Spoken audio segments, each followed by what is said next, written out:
Undang-Undang Nomor 4 Tahun 2023 diberi tajuk UU P2SK. Atas nama Industri dan Reformasi Sistem Keuangan, undang-undang ini dianggap sebagai suatu urgensi.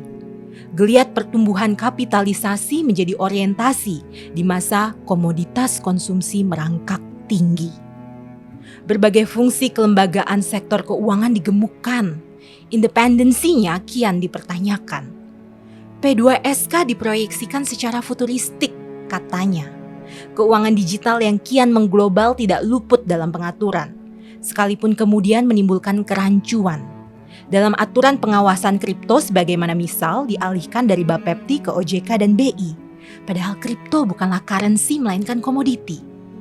Di lain sisi, dilema tumpang tindih fungsi regulator, developer, dan players yang rentan dengan konflik kepentingan belum mendapat kejelasan. Tengok BI hari ini, bukan hanya menjadi regulator, melainkan juga players dalam digital payment. Mari kita coba kembali pada yang hakiki. Awal mula diciptakannya sektor keuangan dan ilmu ekonomi bukanlah sekadar untuk kapitalisasi. Sektor keuangan tidak ditujukan untuk akumulasi aset dan bagi-bagi fungsi otorisasi atau supervisi. Yang harus menjadi proyeksi utama negara adalah rakyatnya. Sektor keuangan harus ditujukan untuk memberdayakan manusia, bukan semata-mata meningkatkan angka-angka figuratif ekonomi atau citra arogan di dunia internasional. Produktivitas rakyatlah yang harus menjadi nafas undang-undang ini, dan denyut nadi ekonomi negeri haruslah diciptakan untuk bersumber pada semangat koperasi, bukan kapitalisasi. Betapapun riwayat koperasi hari ini. Babak 7 Epistola. Kupas tuntas P2SK, wacana digitalisasi, jangan lupakan koperasi.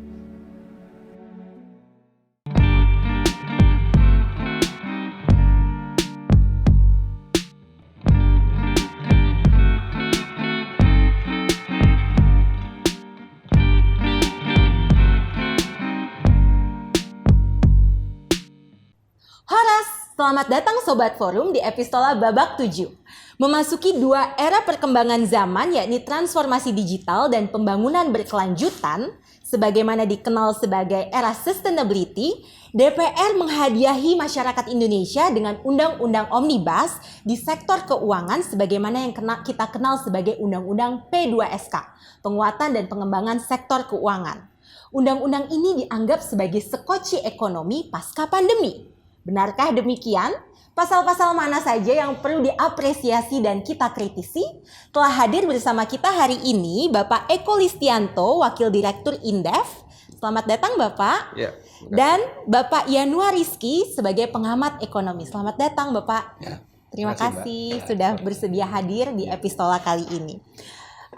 Saya ingin bertanya kepada Mas Eko, mungkin Mas Eko aja ya biar lebih akrab manggilnya. Terkait dengan latar belakang Undang-Undang P2SK ini. Banyak yang mengklaim kesannya terburu-buru, cepat-cepat pembahasannya, dan dalihnya adalah karena ada sifat urgent. Memang sudah saatnya kah menurut Mas Eko, apakah Undang-Undang Omnibus Undang-Undang P2SK ini memang se-urgent itu dibutuhkan, dan apakah momentumnya saat ini? Oke Mbak Ola ya, jadi kalau saya melihatnya, bahwa ini kesannya terburu-buru kalau ngelihat dari cukup banyaknya ya pasal-pasal yang ada di situ dan juga lingkup kelembagaan yang luas sekali, memang sepertinya dalam proses pembahasannya ya masih banyak pro dan kontranya juga begitu. Jadi dalam konteks aspek terburu-burunya iya, tapi kalau apakah urgent diperlukan ya sebetulnya menurut saya sih memang diperlukan karena undang-undang yang lama ya, misalkan undang-undang perbankan itu juga sudah sangat lama sekali, terus kemudian termasuk juga undang-undang bank sentral ya, dan berbagai undang-undang yang lain, saya rasa memang dengan situasi ada yang seperti dibilang tadi, isu digitalisasi dan juga kemudian tren ya, arah perkembangan ekonomi terutama pasca pandemi di mana aspek sustainability itu menjadi salah satu concern juga bagi Indonesia begitu, saya rasa memang ya sudah saatnya juga begitu memang dilakukan upaya untuk melihat kembali ya undang-undang yang berlaku selama ini dan kemudian pemerintah mengambil opsi metode omnibus ini begitu untuk bisa katakanlah ya semuanya begitu ya. Nah, memang pertanyaannya itu kemudian kalau kemudian mungkin ini kalau dibilang ada yang urgent iya, ada yang tidak urgent juga iya sebetulnya begitu. Tapi pertanyaan kemudian karena ini menyangkut semua sistem keuangan, kalau kemudian dipilih satu-satu biasanya itu juga selesainya juga akan lebih lama begitu. Jadi misalkan apakah UU OJK dulu misalkan gitu ya, terus kemudian UU Bank Indonesia ataupun yang lainnya perbankan begitu. Nah, ini biasanya prosesnya jadi juga kita lihat dari historical ya, biasanya itu hanya dibahas seperti undang-undang perbankan itu sempat juga katanya mau direvisi ya, tapi kemudian politik selesai, ada pemilu, habis itu nggak dibahas lagi. Nah, mungkin menghindari itu ya, tapi memang kalau dilihat dari skup yang sangat luas, beberapa aspek memang kalau saya lihat ya pembahasannya belum sampai dalam begitu ya, tapi kemudian sudah diketok palu gitu. Oke. Dari segi pengamat ekonomi, segi makroekonomi, sebenarnya seperti apa sih perkembangan ekonomi saat ini sehingga dibutuhkan adanya reformasi sektor keuangan, Mas Yanuar? Gini ya, kalau kita bicara reformasi sektor keuangan ya, terutama kita, sebenarnya kita direformasi sektor keuangan kita ya oleh LOI IMF ya, itu tahun 98 ya, kemudian lahir Undang-Undang BI tahun 99 ya. Di Undang-Undang BI tahun 99 itu sudah ada pasal transisi tentang berdirinya OJK. Dan kemudian akhirnya OJK berdiri di 2013. Ya. Jadi kalau kita lihat sebetulnya kalau dari sisi sektor keuangannya, sektor keuangan ini kan kalau dulu kita ngelihatnya perbankan, kita ngelihatnya pasar modal, asuransi dan lembaga keuangan non-bank, lembaga keuangan bank. Kemudian ada sektor keuangan mikro lainnya. Dulu kita ngelihatnya satu-satu gitu. Nah, dalam perkembangan dunia ini yang semakin cross border, yang semakin juga mengenal yang namanya cross selling. Jadi misalnya lahirnya hedge fund ataupun reksadana jual asuransi, tapi orang kemudian beli mobil misalnya. Kemudian orang dapat gain-nya dari saham dan sebagainya. Jadi yang namanya campuran produk investasi ini menjadi fenomena baru di dunia, terutama setelah Amerika Serikat. Jadi kalau kita lihat ke belakang nih ya, tahun 80 kan sebetulnya pernah terjadi juga mini krisis ketika gagal bayar surat utang di Amerika Latin. Kemudian bubble.com di 90, kemudian 98 krisis moneter Asia gitu. Jadi sebetulnya kalau dilihat di situ terjadi perubahan pola di sektor keuangan dalam hal mencari yang namanya utilisasi dari uang. Jadi kalau dulu kita ngomong old school, jadi artinya konsep lama ekonomi, bahwa uang itu bertumbuh ketika sektor realnya bertumbuh. Nah, sektor keuangan semakin ke sini mengenal dengan yang disebut dengan cetak uang. Jadi uang itu sendiri mencetak uang. Dari mana? Dari volatility of money, jadi dari perputaran uangnya. Nah, bagaimana dia bisa mencetak ini? Terjadilah asuransi, beli sahamnya kemudian di hedging di perbankan dan sebagainya. Nah, ini yang sebetulnya menjadi ciri dari dekade terakhir ini. Jadi terjadi cross selling antar sektor di sektor keuangan. Nah, itu sebetulnya yang menjadi concern kalau kita lihat kenapa ada undang-undang P2SK ini. Jadi mengatakan bahwa OJK, misalnya Bank Indonesia, kemudian juga sebenarnya kalau kita ngomong Departemen Keuangan, dia kan hanya baru kena kalau ada proses bailout. Jadi artinya kan sebetulnya tidak dalam hal operation rutinnya. Jadi Kementerian Keuangan itu kan hanya terikat ketika memang harus dilakukan bailout seperti BLBI dulu. Tapi nanti kita akan ke sana, Pak. Tapi sebelum kita ngomongin terkait dengan bailout fungsi KSSK, saya mau ke Pak Mas Eko dulu nih. Narasi besar dari Undang-Undang P2SK yang digadang-gadang adalah stabilitas dan pertumbuhan ekonomi, terutama pasca pandemi, ya.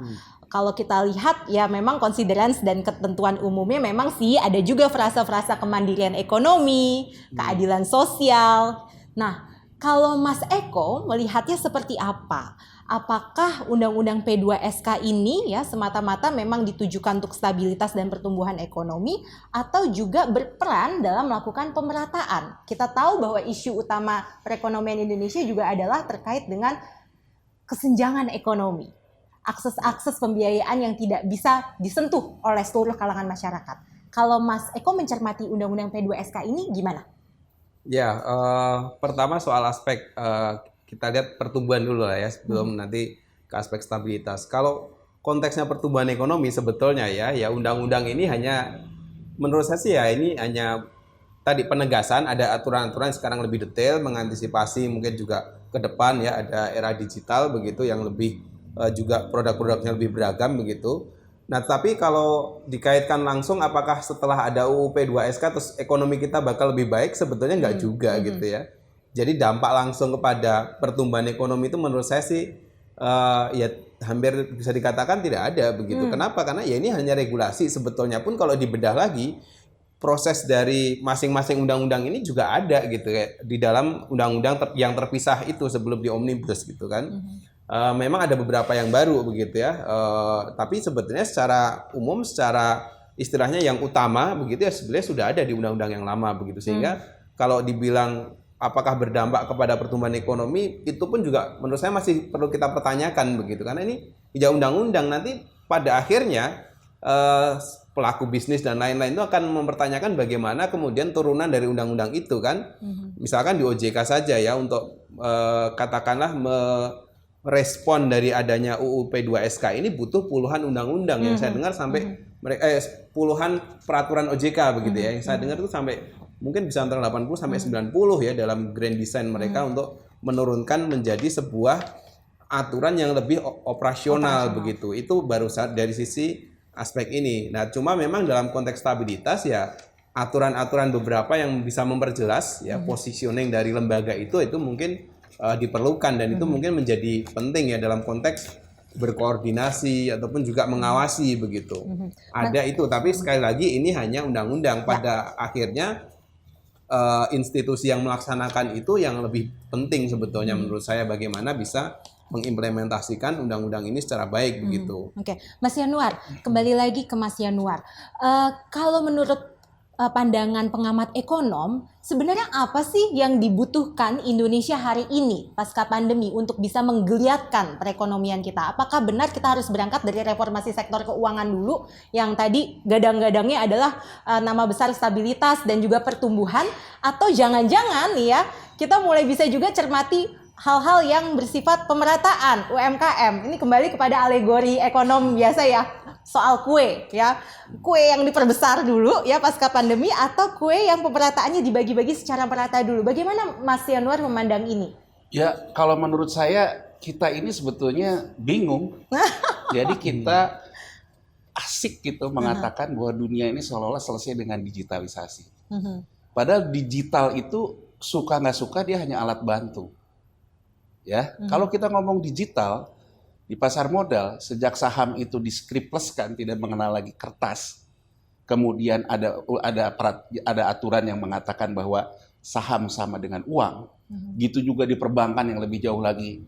Kita misalnya ngomong kita punya uang di bank 200.000, kan kita nggak lihat uangnya, itu udah digital gitu. Digital itu hanya soal alat gitu. Kedua, karena orang menganggap digitalisasi, menganggap bahwa pasar keuangan ini menjadi wealth management ataupun alat untuk menjadi kesejahteraan terutama milenial, seolah orang dibuai kalau Anda nggak ke digital, nggak buat startup, Anda ketinggalan. Jadi mana nih? Jangan-jangan bukan sektor kita keuangan, lihat dulu sektor real dulu dari mungkin. sisi ininya ya, dari sisi cara berpikir kita, paradigma kita. Baik. Jadi paradigma kita selalu menganggap bahwa saya buat startup apa 3 bulan, mimpinya adalah semua orang akan seperti Mark Zuckerberg gitu. Padahal tidak semua orang akan seperti itu. Ya kan, tidak semua orang bisa memonetisasi hal-hal yang terkait dengan jadi YouTuber, jadi apa, jadi pemain konten dan sebagainya. Jadi orang selalu mengatakan soal literasi keuangan. Literasi keuangan itu 2. Ya, 1, pengetahuan orang itu tentang keuangan. Jadi artinya bagaimana saya financial planner, bagaimana saya mengatur uang saya. Kedua adalah kemampuan kapitalnya. Jadi kalau sekarang kita kembalikan lagi ke konsep makroekonomi, orang kalau punya pendapatan dialokasikan dulu untuk konsumsi. Kalau konsumsinya berlebih, orang akan tabung masuk ke bank. Kalau ternyata tabungannya itu juga masih berlebih, orang akan masuk ke investasi. Entah itu investasinya portofolio itu di pasar keuangan, entah itu ke sektor real. Nah kalau dia misalnya ada hutang nggak? Bisa. Kalau dia ternyata untuk konsumsi dari pendapatan aja nggak cukup, orang berhutang. Itulah fenomena pinjol terhadap digitalisasi. Jadi yang ingin saya katakan, persoalan kita bukan hanya persoalan digitalnya. Persoalan kita bukan hanya soal literasi keuangan, bahwa orang harus punya pengetahuan gimana caranya goreng saham. Bagaimana orang bisa tahu bahwa saya beli surat utang negara ori retail yang bunganya 6% lebih tinggi dari tabungan. Ya kalau uangnya nggak ada mau ngapain? Jadi menurut saya persoalan utama kita adalah mana benahi dulu sektor realnya. Kalau kita benahi sektor real, kemudian kita ingin memperbaiki rente dan sebagainya, baru kita bicara digital. Benar. Ya. Tapi kalau sektor realnya nggak dibenerin, kemudian kita loncat ke digital, yang ada rente-rente baru gitu. Dan kemudian yang ada industri keuangan kita, cara pengaturan kita di PPSK kita, seolah-olah kita menganggap semua pemain saham, semua pemain asuransi. Di mana unsur pemerataannya? Jadi kalau menurut saya, undang-undang ini biar kelihatannya itu nggak ketinggalan zaman lah, biar kelihatannya fair, biar kelihatannya up to date. Tapi sebetulnya tidak menyelesaikan persoalan fundamental kita tentang akar literasi keuangan. Yaitu adalah kemampuan pendapatan individual. Setidaknya untuk memenuhi konsumsinya sendiri. Exactly. Sekarang coba, orang bisa menjawab nggak gitu? Pinjol 1 bulannya 1,8 triliun. Jadi itu kan menunjukkan artinya apa? Artinya untuk konsumsi aja, banyak orang, kalau kita ngomong pinjol 2 jutaan ya, kita nggak ngomong tentang orang pinjam uang bankable ya. Jadi artinya apa? Banyak orang untuk hidup aja hidup dari situ. Kita mau jaga itu. Kita mau jaga misalnya aturan tentang pinjol. Kalau kita ngomong aturan pinjol, ya harus ada izinnya dari OJK, penyelenggara pinjol. Penyelenggara pinjol, 5C-nya harus jalanin, algoritma dan sebagainya. Tapi kemudian kalau ini menjadi bom waktu, masalah kerentanan sosial, karena algoritmanya juga mencatat nomor web, misalnya nomor tetangganya, nomor segala macam. Ini kan meledak sendiri. Jadi menurut saya, mengatur sektor keuangan tidak bisa dilepaskan juga dengan bagaimana kita membenahi sektor realnya. Sama kayak orang bilang gitu, perbankan kenapa nggak mau kredit? Kata perbankan, sektor realnya nggak ada. Kata orang sektor real, kita nggak dapat uangnya. Jadi kalau menurut saya, kalau kita bicara reform, harusnya pemerintah tuh ngurus dulu bagaimana mereform ini, sehingga akhirnya terjadilah yang namanya intermediasi, entah itu dari dana perbankan, entah itu dari pasar keuangan. Jadi bagaimana misalnya Mbak Ola ini yang kelebihan pendapatannya dari sisi konsumsi, amin, ya kan, bisa membeli katakanlah surat utang negara, surat utang negaranya bisa menciptakan value creation, penciptaan lapangan kerja. Exactly. Kalau tanpa itu kan nggak ada artinya gitu, mau kita ngomongin tentang instrumen dan sebagainya. Mas Eko nih yang rajin meneliti dari Indef, gimana? Apa kabar sektor real Indonesia? Apa kelemahannya? Apa yang juga mungkin menjadi peluang yang belum terelaborasi hingga saat ini? Ya kalau sektor real sih ya banyak persoalannya begitu ya.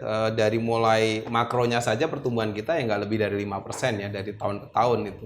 Sudah cukup lama ya, kita kayaknya akan cukup lama juga stuck di angka 5%-an ya. Itu baru satu indikator, itu masih agregatif gitu. Nah, belum lagi dipilah-pilah misalkan kalau dikaitkan juga dengan sektor keuangannya, apa yang mereka masyarakat hasilkan di sektor real itu ketimbangannya jelas sangat nyata begitu. Kalau misalkan dilihat dari rekening mereka di bank ya, antara katakanlah porsi yang tabungannya 5 miliar ke atas ya dengan yang mungkin di bawah 100 juta ini sangat timpang begitu. Jadi itu gambaran kan tadi seperti dibilang Pak Yanuar begitu, setelah orang berkonsumsi sisanya ditabung ya. Jadi yang bisa nabung banyak juga sebagian besar ya orang kaya gitu kan. Jadi dalam konteks ini ya, kalau kita bicara sektor keuangannya, dominannya itu juga timpang. Nah di sektor realnya ya kelihatan sekali ya, antar sektor aja udah kelihatan sekali timpangnya begitu. Ya ini gambaran-gambaran memang ketimbangan tadi itu memang ya penting ya untuk di-address lah gitu dalam konteks ini. Tapi memang kalau tadi juga saya belum menjawab ya terkait dengan pemerataan, aspek pemerataan dalam konteks UU P2SK ini memang sepertinya juga dalam konteks pasal-pasalnya ini tidak banyak diterjemahkan ya, bagaimana kemudian sektor keuangan ini bisa juga membantu begitu persoalan di sektor real yang ya sudah jelas sangat nyata saya rasa ya, saat ini kita menghadapi problem pemerataan yang juga akut begitu, saya rasa. Oke, salah satu narasi besarnya juga terkait dengan Undang-Undang P2SK ini bukan hanya bagi-bagi kue, tetapi penguatan kelembagaan, bagi-bagi otoritas.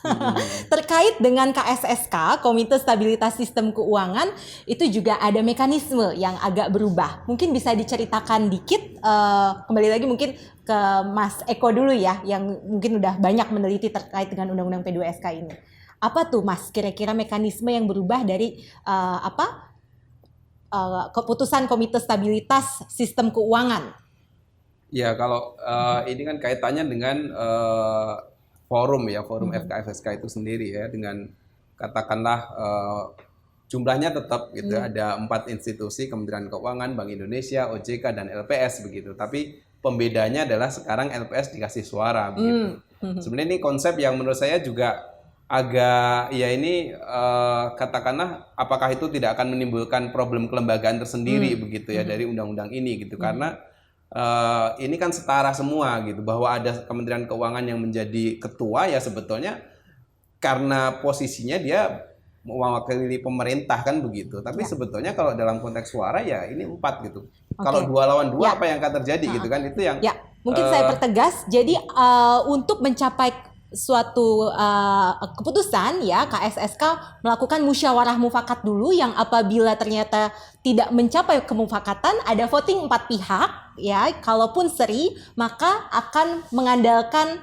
keputusan dari koordinator, notabene-nya adalah Kemenkyu dalam hal ini. Benar. Nah, menjadi pertanyaan nih Mas Yanuar, di mana sisi independensinya? Kita tahu Kemenkyu ya eksekutif.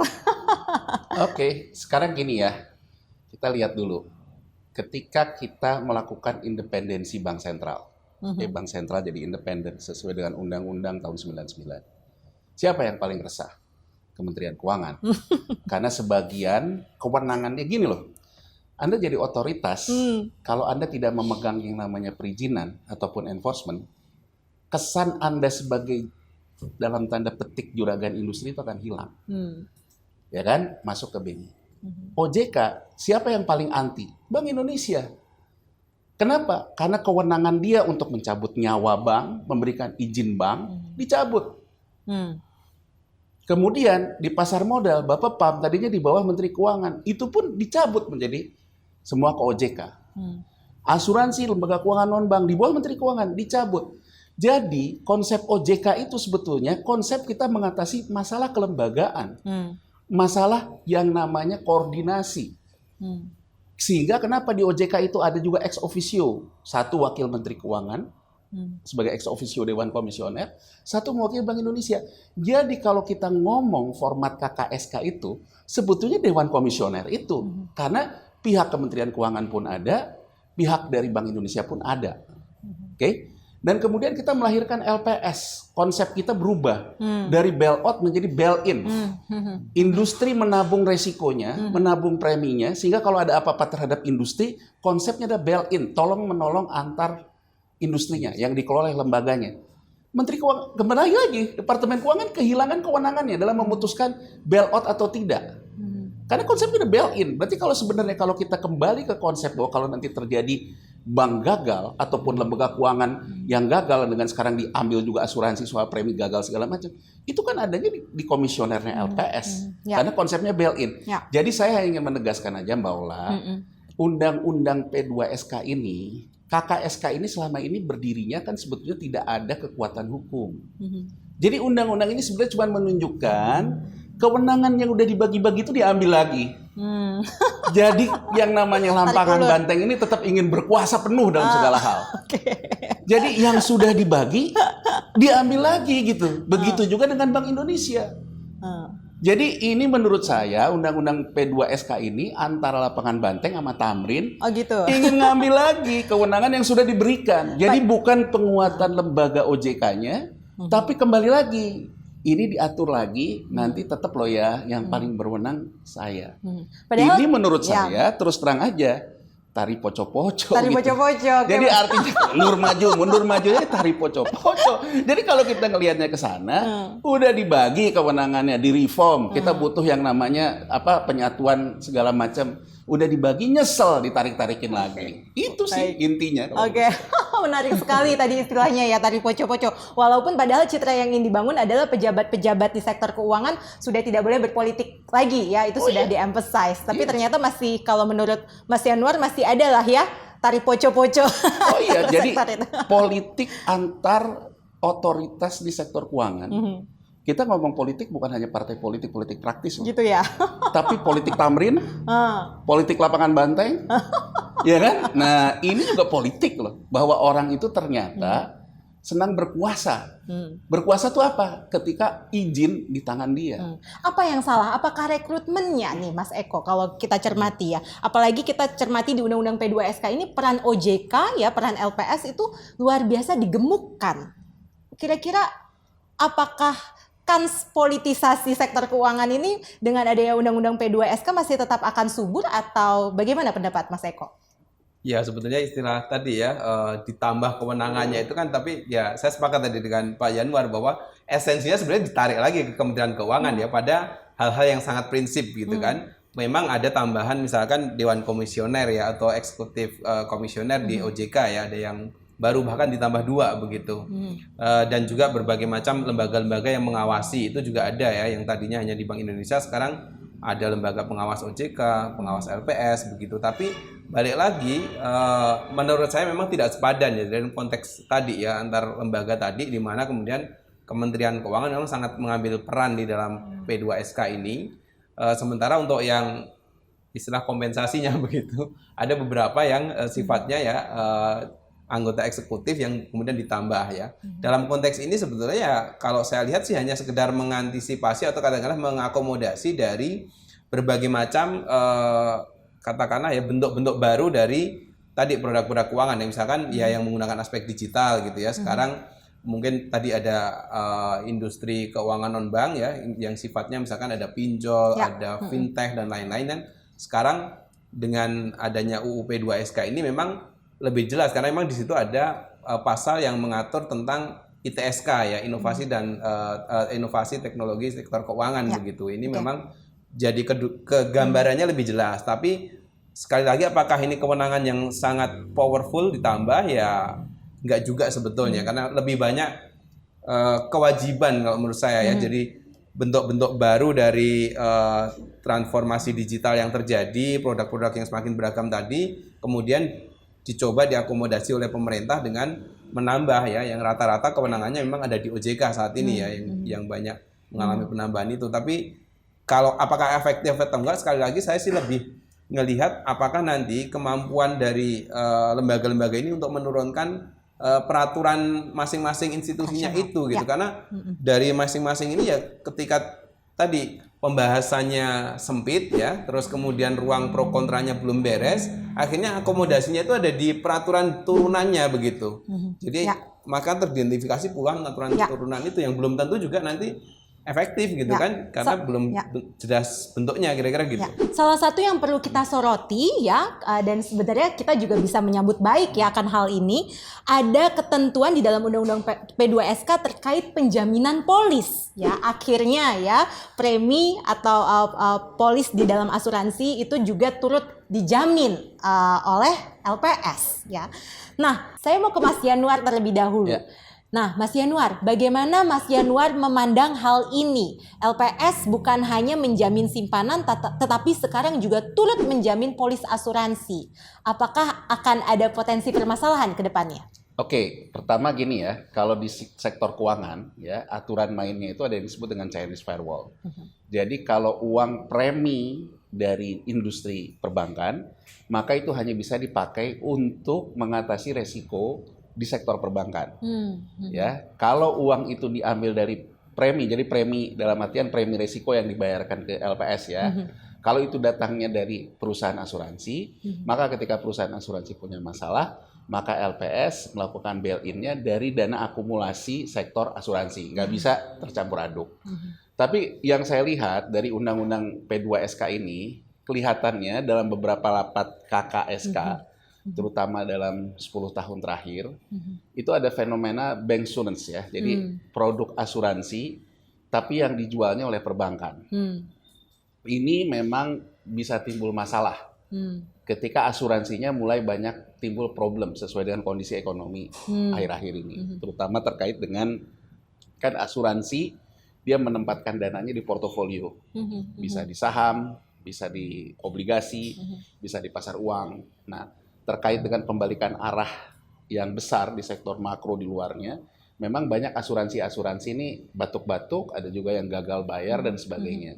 Nah, kelihatannya menurut saya KKSK dalam beberapa rapatnya melihat bahwa ketika ini jadi masalah, ditimbul di masyarakatnya akan merasa bahwa dia menabung. Kenapa? Karena dia belinya di bank. Jadi misalnya, bahwa ini nasabah prioritas lah yang uangnya mungkin mengendap dan lama ditawarin. Bahwa gimana kalau misalnya digabungin sama asuransi kesehatan, asuransi jiwa gitu. Tapi kemudian Baola menganggap ya saya menabung, bahwa itu hanya sweetenernya. Nah, saya rasa kenapa Undang-Undang P2SK ini melahirkan LPS kemudian menjamin kedua hal ini, kelihatannya ini sudah dibaca oleh pihak-pihak di KKSK akan bisa jadi gunung es yang meleleh di kemudian hari. Nah, jadi artinya apa? Mau nggak mau, suka nggak suka, pada akhirnya karena orang merasa itu belinya di perbankan, kemudian produknya tabungan, orang akan menuntut bahwa dia dijamin kan tabungannya sesuai dengan LPS 2 miliar. Kalau yang di atas 2 miliar sih mungkin LPS juga tidak amat gitu ya. Tapi kan kalau yang 2 miliar juga lumayan gede loh. Jadi kalau orang mengendapnya 2 miliar, kemudian 2 miliar di banksurance kan gitu, itu kan lumayan besar. Jadi kalau menurut saya kelihatannya itu yang dilihat oleh KKSK, sehingga Undang-Undang P2SK ini menambah kewenangan LPS. Ya kan, karena menurut saya sebetulnya masyarakat kita itu sebenarnya masih bank habit. Jadi habitnya tuh masih perbankan. Dan habitnya masih soal penjaminan. Jadi sektor keuangan non-bank sulit berkembang itu karena dia melawan rezim penjaminan di perbankan. Inilah yang kemudian menimbulkan yang namanya cross-selling antara perbankan dengan sektor keuangan lainnya. Jual asuransi lewat tabungan, jual reksadana lewat tabungan.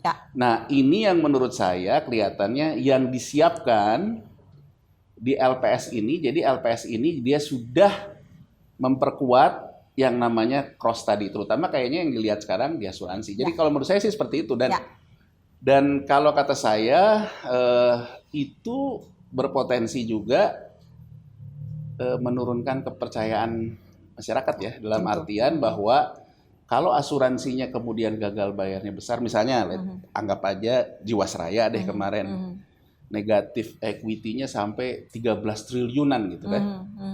Kalau 13 triliunan itu sekarang dikatakan oleh ketua LPS bahwa LPS punya akumulasi dana premi yang sudah sedemikian besarnya, tapi kan kalau 13T diambil untuk satu institusi asuransi, orang akan ngomong systemic risk, perdebatan juga gitu. Saya mau ke Mas Eko nih. Kalau misalkan ya nanti ke depannya ada suatu case asuransi ya, atau mungkin vice versa ya, perbankan gitu ya, yang mungkin berpotensi menimbulkan domino efek. Ya, kita ketahui lah sekarang sektor keuangan kan sekarang saling linkage satu sama lain. Dibenarkan nggak sih Mas Eko ya, kalau yang terjadi di potensi berdampak sistemiknya di sektor asuransi, make uang simpenan dari perbankan untuk membail-in. Tadi ada cross selling, mungkin nggak cross bail-in ini terjadi dan apakah bisa dibenarkan? Oke ya, kalau menurut pandangan saya sih harusnya tidak boleh dibenarkan ya. Artinya ya tadi seperti Pak Yanuar bilang gitu ya. Ya kalau itu premiumnya atau katakanlah simpanannya di bank, ya memang untuk mengurus resiko-resiko yang ada di bank itu sendiri begitu. Karena kalau nanti ini di blended ya jadi satu begitu, resikonya sebenarnya adanya di asuransi, tapi bisa langsung itu kena dampaknya adalah kita sebagai penabung begitu. Kenapa? Karena tadi merasa jadinya loh, saya itu nggak pernah asuransi dan lain-lain, tapi kemudian dampaknya bisa kena ke rekening saya di tabungan begitu, atau bank yang saya katakanlah tidak ada apa-apa, tidak ada masalah apapun, itu bisa terdampak karena tadi kan ada aspek kalau itu di blended itu. Saya rasa nanti juga harusnya pemerintah ya dalam konteks ini LPS gitu ya harus melakukan benar-benar sosialisasi secara jelas begitu aturannya seperti apa ketika kemudian dia juga bisa katakanlah tadi ya menjamin asuransi begitu. Jangan sampai nanti kemudian ada persepsi di masyarakat kemudian yang misalkan masih dalam konteks yang tidak stabil gitu ya, itu adalah industri asuransi tapi kemudian dampaknya bisa sampai ke perbankan begitu. Walaupun mungkin ya dengan fenomena tadi ya itu industri yang dijelaskan oleh Pak Januar tadi memang bisa saja itu mungkin terjadi, tapi begitu sudah bicaranya adalah bail-in ya harusnya ya apa yang sudah diupayakan di sektor itu itulah yang harus dia inikan ya harusnya begitu gitu dan itu harus clear ya supaya nanti tidak terjadi persepsi yang ini karena di bank sendiri kan juga sangat dipengaruhi ya di bank itu jangankan ada kayak sistemik gagal bayar di asuransi semacam itu ataupun di bank gitu ya satu nasabah aja dia narik uang terus nggak bisa terus kemudian dia upload di sosial media itu sudah jadi isu besar gitu loh. Itu gambaran betapa kemudian dalam konteks ini juga harus dilihat ya aspek bagaimana pemahaman masyarakat juga dan yang kita tahu juga antar dari literasi ya itu antar sektor misalkan asuransi dengan bank itu sudah jauh berbeda di masyarakat begitu.